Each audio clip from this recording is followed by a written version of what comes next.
అదే RTV app వార్తల్ని క్షణాల్లో చదివే అవకాశం ఉంటుంది. ఒక న్యూస్ పేపర్, ఒక టెలివిజన్ ఛానల్ మీ చేతుల్లో ఎప్పుడు ఉంటాయి.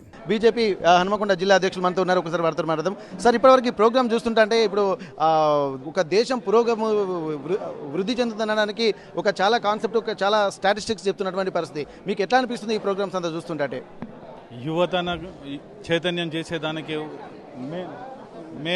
మెయిన్ ఉద్దేశం ఏంటంటే వన్ నేషన్ వన్ ఎలక్షన్ అనేది మనకు ఎంత ఉపయోగపడుతుంది అనేది వీళ్ళు బ్రీఫ్గా చెప్పిండ్రు. అంటే ప్రతి సంవత్సరం ఒక 30 సంవత్సరాల నుంచి ప్రతి ఏటా ఒక కాడ ఎన్నిక జరుగుతూ ఉంటే ఎంత అభివృద్ధి కుంటపడుతుందో అనేది వీళ్ళు బ్రీఫ్గా చెప్పిండ్రు. అందుకనే రేపు రానున్న రోజులలో అందరికీ కూడా యువతకు ఒక సంకేతం ఇస్తున్నారు. వీళ్ళందరూ మీరు పోయి చర్చ పెట్టుకోవాలి. ఇక్కడికి వచ్చిన సెమినార్కి వచ్చుడే కాకుండా మీరందరూ పోయి చర్చ పెట్టుకొని రేపు రానున్న రోజులలో మనం అందరం వన్ నేషన్ వన్ ఎలక్షన్కు మనం అందరం తయారు కావాలనే సిద్ధాంతాన్ని వాళ్ళు వ్యక్తం చేసినందుకు చాలా సంతోషంగా ఉన్నది. పిల్లలు కూడా అధిక సంఖ్యలో పాల్గొన్నారు. ఇదే ప్రోగ్రాం ఇక్కడ జరిగే బదులు అక్కడ కళాక్షేత్రంలో జరిగేది ఉంటే ఇంకా డబ్బులు వచ్చేవారు. ఇట్లాంటిది జరుగుతున్న ముందు జాగ్రత్తతోనే అక్కడ మాకు ప్రోగ్రాం డిస్టర్బ్ చేసిండ్రు.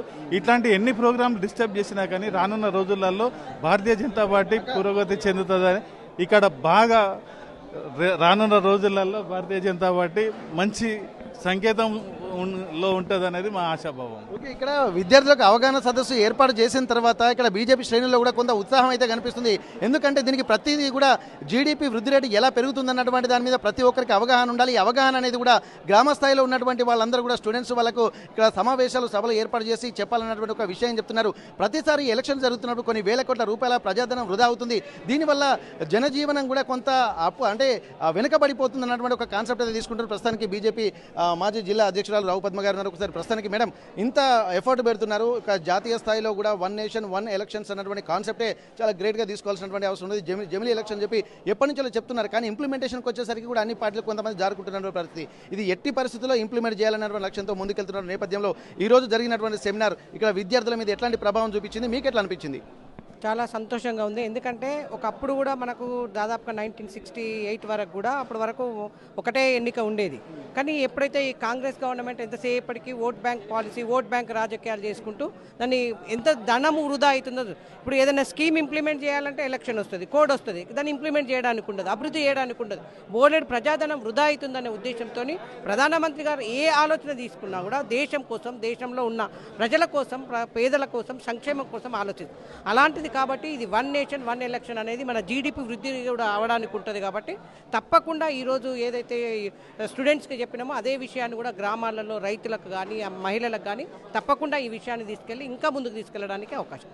ఓకే, ఇప్పటికీ ప్రపంచ దేశాలతోటి పోటీ పడుతున్నటువంటి నేపథ్యంలో భారతదేశం యొక్క ఎకానమీ కూడా ఇప్పుడు ప్రస్తుతానికి 3వ స్థానంలో ఉంది.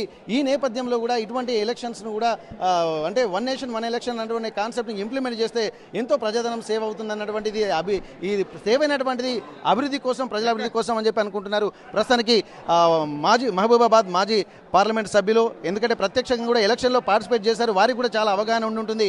ఒక ఎలక్షన్ నిర్వహించాలంటే ఎంత ఖర్చు అవుతుందన్న దాని మీద కూడా వారికి కూడా ఒక స్పష్టత ఉంటుంది. అట్లాంటప్పుడు బై ఎలక్షన్స్ ఇంకా ఎన్నో రకాలుగా జరుగుతూ ఉంటాయి. ఇవన్నీ వస్తున్నటువంటి నేపథ్యంలో ప్రజాధనం ఎట్లా వృధా అవుతుంది, దానివల్ల ఎట్లా సేవ్ చేస్తే మళ్ళీ దేశం అభివృద్ధి ప్రదంలో ప్రపంచ దేశాలతో ముందుకెళ్తుందన్నటువంటి కాన్సెప్ట్లో ప్రస్తుతానికి Sitaram Naik sir, professor Sitaram Naik sir ఇప్పటి వరకు చూడండి సార్, ఇప్పుడు ఎప్పటి నుండో ఒక జమిలీ ఎలక్షన్స్ అన్నటువంటి కాన్సెప్ట్ ఎప్పటి నుంచో చెప్తున్నారు. కానీ ఇంప్లిమెంటేషన్కి వచ్చేసరికి, ఆచరణలకు వచ్చేసరికి ఎవరు ముందుకు రావడం లేదు. ఈసారి ఎట్టి పరిస్థితుల్లో ఒక అవగాహన సదస్సు అయితే ఏర్పాటు చేస్తున్నారు. దీనికి సంబంధించి మెజార్టీ పార్టీస్ సపోర్ట్ చేస్తున్నటువంటి నేపథ్యంలో ఇంప్లిమెంటేషన్ దిశగా అడుగులు పెడుతుంది. ప్రస్తుతానికి మీకు ఎట్లా అనిపిస్తుంది? ఈ సమావేశం చూసిన తర్వాత జాతీయ స్థాయి నాయకులు కూడా వచ్చి కొంతమంది చెప్తున్నారు, సెమినార్లో పార్టిసిపేట్ చేశారు, మీరు కూడా చాలా క్షుణ్ణంగా విన్నారు. ఎట్లా అనిపిస్తుంది సార్? ఇది ప్రజలకు ఏం చెప్పదలుచుకున్నారు మీరు? దేశ భవిష్యత్ అంతా యువతపై ఆధారపడి ఉంటుంది కనుక ఇప్పటి నుంచే యువతలో కొంత అవగాహన కల్పించాలి. ఎందుకంటే ఎలక్షన్స్ ఒక ఆర్టికల్లో వచ్చింది, గత 5 సంవత్సరాల్లో 800 రోజులు ఎలక్షన్లే జరిగినాయి. దాంట్లో ఎన్నికల కోడ్ వస్తుంది. ఆ ఎన్నికల కోడ్ ఇదంతా చేయడం వల్ల ఒక స్థిరమైనటువంటి ప్రభుత్వాలు నడవలసిన పరిస్థితి లేవు. ముఖ్యంగా కొన్ని ప్రాంతీయ పార్టీలు వచ్చే వరకు ఇంకేమవుతుంది, వాళ్ళు 1 సంవత్సరం ముందే ఎన్నికలకు పోతున్నారు, ఓటమి భయమో మరి ఏదో తెలియదు. ఇట్లా కొంత అస్తిత్వానికి గురవుతుంది రాజకీయం. అయితే ఇవాళ మోడీ గారు వచ్చినాక మోడీ గారు ఏదో ఆయన ఓడిపోతున్న ఏదో భయంతో పెడుతున్నది కాదు. దీని ఉద్దేశం ఏంటంటే 1967 వరకు మనకి ఎన్నికలైన నుంచి 67 వరకు ఎలక్షన్లు అన్నీ ఒకటేసారి వచ్చాయి. కానీ ఆ తర్వాత కొంత దీంట్లో మార్పు వచ్చింది. ఉద్దేశం ఏంటి? దీనికి వ్యయభారం తగ్గాలి. ఇప్పుడు ఒక ఎన్నికలు ఒక లోక్సభ ఎన్నికలు జరిగేటప్పుడు ఎంత ఖర్చు అవుతుందో రాష్ట్రాల వారీగా మళ్ళీ ఒక్కొక్కసారి ఒక్కొక్క రాష్ట్రాలు జరిగినప్పుడు కూడా అంతే మంది మార్బలం కావాలి, అంతే డబ్బు కావాలి.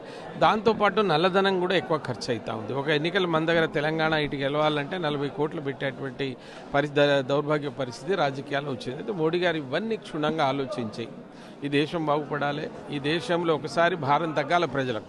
ఒకరోజు ఓటేసిండంటే మళ్ళీ 5 ఏళ్ల తర్వాత ఓటేయాలనేది ఆయన ఆశయం. అది దాని కొరకే ఈ కార్యక్రమాన్ని మొత్తం దేశవ్యాప్తంగా మీరు ప్రచారం చేయండి.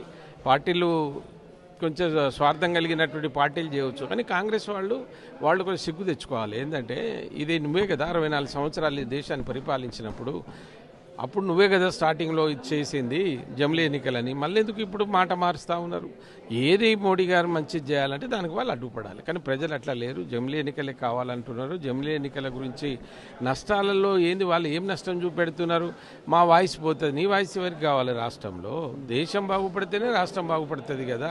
రాష్ట్రం బాగుపడితే దేశం బాగుపడుతుంది. ఈ అలయన్స్ తోటి ఆయన పనిచేస్తుంటే దాని దౌర్భాగ్య పరిస్థితిలో తీసుకుపోవడానికి అయితే వేరే 1-2 పార్టీలు పనిచేస్తాయి, అవేం చెల్లవు. కానీ ప్రజలు గమనించాలి, ఒక వ్యక్తికి 1400 రూపాయలు ఖర్చు అవుతాయి ఒక ఎన్నికకు.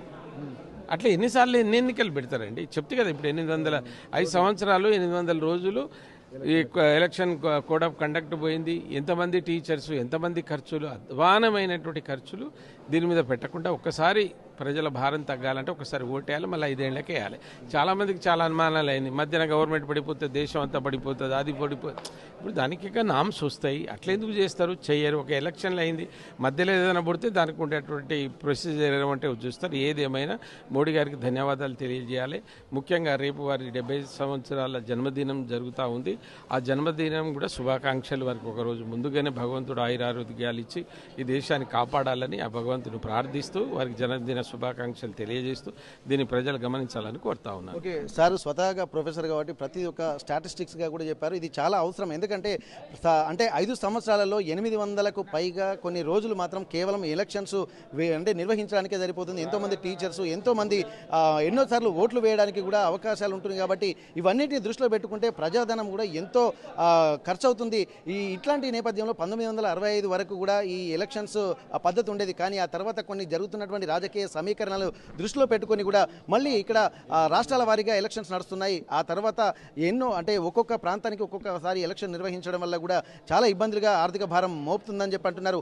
ఒకసారి ఈ elections one nation one elections concept కనుక ఇంప్లిమెంట్ చేసినట్టయితే ఒక్కసారి ఓటేసిన వ్యక్తి తెలుగులో న్యూస్ కి ఫాస్టెస్ట్ యాప్ ఇప్పుడు టోటల్లీ న్యూ అవతార్లో జస్ట్ 5 seconds లో కంప్లీట్ న్యూస్.